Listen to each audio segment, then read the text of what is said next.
আচ্ছা, অনেকভাবেই তো ছোলার ডাল রান্না করে খাওয়া যায়, তবে এইভাবে কি কখনো রান্না করে খেয়েছেন? না খেয়ে থাকলে একবার এভাবে করে দেখবেন। তবে অনেকেই কিন্তু এইভাবেই রান্না করে থাকেন। আর আমি না কিছু আর কি লবণ ছাড়া এলাচ, দারচিনি আর গোটা কিছু কাঁচামরিচ দিয়ে ডালটাকে খুব ভালোভাবে সিদ্ধ করে নিচ্ছি। এইভাবে না ডাল রান্নাটা খেতে ভীষণ ভালো লাগে। সাদা ভাত, পোলাও, রুটি, পরোটা যার সাথেই খান খেতে কিন্তু অসম্ভব মজা লাগে। ডালটা খুব ভালোভাবে সিদ্ধ হয়ে গিয়েছে। এখন আমি একই প্যানের ভেতরে কিছুটা তেল দিয়ে দিচ্ছি পেঁয়াজ কুচি। 1/3 কাপ পেঁয়াজ দিয়েছি, কাঁচামরিচ কুচি, এলাচ, দারুচিনি। আচ্ছা, আমি না আর তেমন কোনো মশলা দিব না। চাইলে কিন্তু গরম মশলা আরও আপনারা যদি অন্য গরম মশলা দিতে চান, গোলমরিচ, লবঙ্গ, সেটা আপনাদের ইচ্ছা। আমি যেভাবে রান্না করি সেটাই দেখানোর চেষ্টা করছি। আর এখানে না আমি কাঁচামরিচের পরিমাণটা একটু বেশি দিই। আর দিয়ে দিচ্ছি এখানে মাংসের চর্বি। এখানে শুধু চর্বি দিয়েছি কিন্তু। কিছুক্ষণ ভেজে নিয়ে দিয়ে দিলাম আমি রসুন পেস্ট।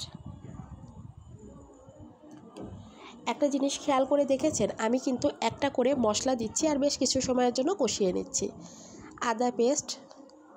আদা পেস্টটা দিয়েও কষিয়ে নিতে হবে। এতে করে না চর্বির যে একটা গন্ধ থাকে সেটাও চলে যাবে, আবার দেখা যাচ্ছে মশলার যে একটা ঘ্রাণ থাকে সেটাও চলে যাবে। এখন গুঁড়া মশলার মধ্যে দিয়ে দিচ্ছি মরিচ গুঁড়া, হলুদ গুঁড়া আর দিয়ে দিচ্ছি ধনিয়া গুঁড়া।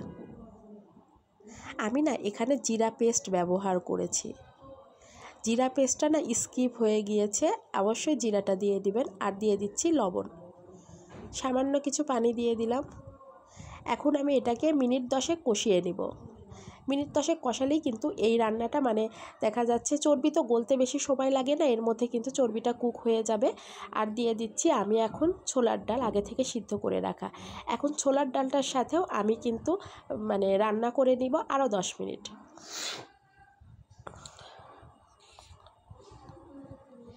10 মিনিট এটা আমি একদম চুলার জালটা লোতে করে কষিয়ে নিয়েছি। অল্প একটু চিনি অ্যাড করছি। এই টাইপ ডাল জাতীয় জিনিসে না চিনি দিলে এর টেস্টটা অনেক বেশি মজা হয়।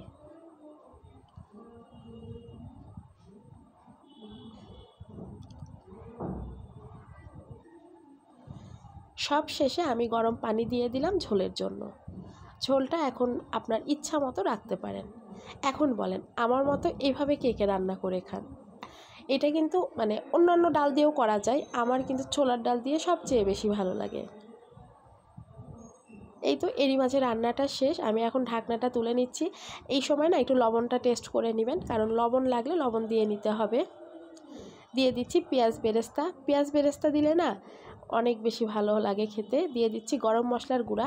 গরম মশলাটা না ফ্রেশ করে দেওয়ার চেষ্টা করবেন। আমি যখন মানে রান্না করেছি ঠিক ওই সময়ই গরম মশলার গুঁড়াটা রেডি করে দিয়ে দিয়েছি। আর একটা বাটিতে এখন বেড়ে পরিবেশন করে নিয়ে নিলাম। এখন শুধু খাওয়ার পালা।